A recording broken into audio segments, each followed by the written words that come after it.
siya. Ang tanong, ito ang tanong. Ang problema, marami talaga tayong tanong. Ang kulang ay ang sagot. Kaya ngayon, ang sagot. Ayan. So, ang sagot ngayon, haharapin ang ating panohin ngayong gabi ang napakaraming katanungan tungkol sa seguridad. Please welcome National Capital Region Police Officer, Police Office Chief Director Giri Varias. At sa kabilang banda mo, mga kapamilya, ang pinuno ng Citizens Action Against Crime, si Binibining Teresita Angsi. Inimbitahan din natin, siyempre, ang mismong nabiktima ng kidnap for ransom na si Mr. Ramon Murillo.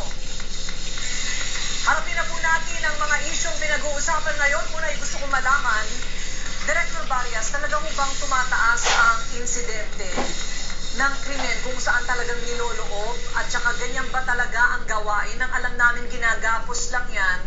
Pagkatapos, since the Visconde Massacre, parang wala na tayong masyadong narinig. Ngayon lang ulit, tumataas ang insidente ng ganyang klaseng krimen? Yes, Corina, very unfortunate nga yung nangyari sa Talayan Village. But kung titignan natin yung statistics, ayaw ko magipag-away doon sa researcher natin kanina doon sa SWS. Sinasabi niya na tumataas. Meron din kaming copy nun ng SWS. At sasabi na sa NCR, sabihin natin sa kabuuan ng ating bansa, bumaba ang incidence of criminality. Yan ang SWS for the month of the first quarter as compared to the last quarter of Siguro 2007. po, okay, huwag na po natin pag-usapan ng estatistika kasi kapag ikaw ang niloob at pinatay, Yeah, of course. well, una, hindi ka na makakabilang pagpatay ka na, no?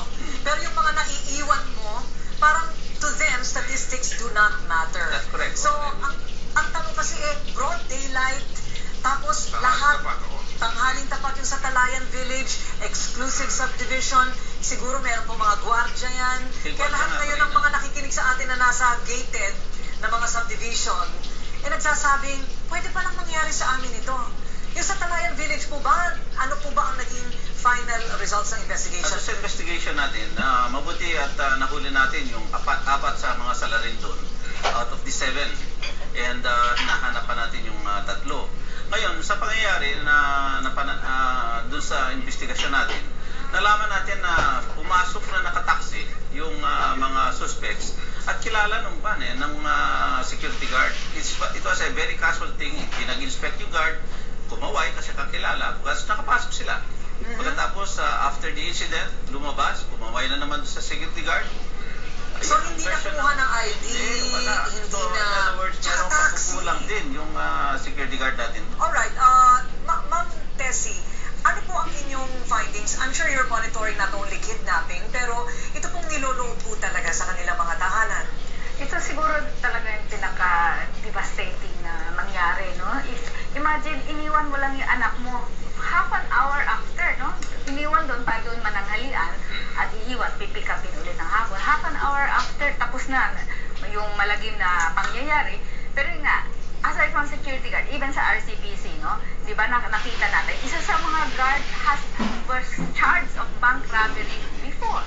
So, paano nangyari yun? No? Bakit may mga kaso pala yung mga guards ninyo? So, merong mga lapses. Yung guards mismo? Yung isa sa mga security guard. Meron pala record na. Sir, bakit po kailangan pumatay? Kung magnanakaw lang naman. Kasi ang isa sa mga suspect natin doon na hinahanap natin si Leo ay labas-pasok na rin doon sa bahay na yon at nagkaroon niya ata ng relasyon doon sa isa sa mga maid.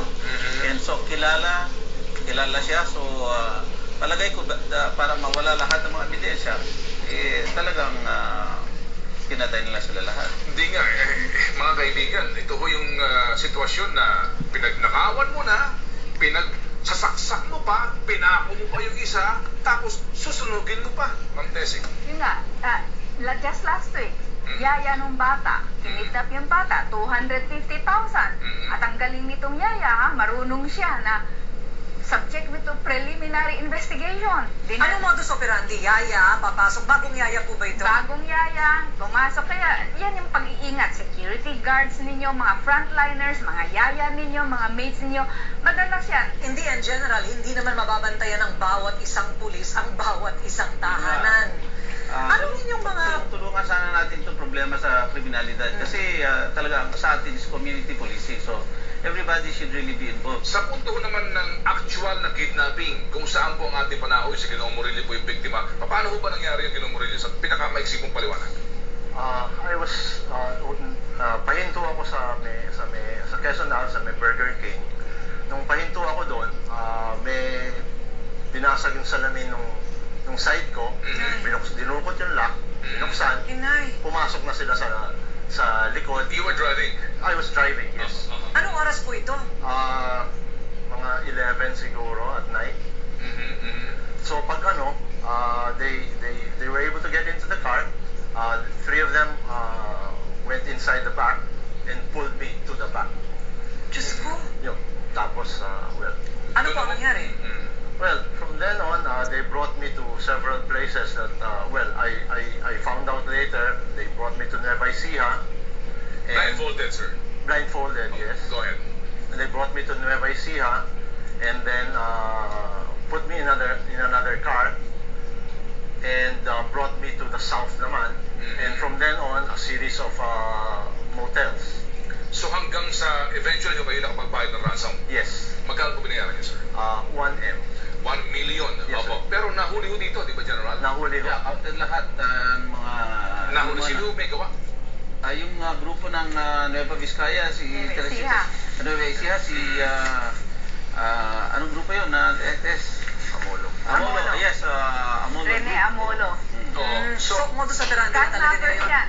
Carnapping. Actually, baka sa kanya nga, nag-umpisa carnapping. Kaso nakita na executive ng PNB,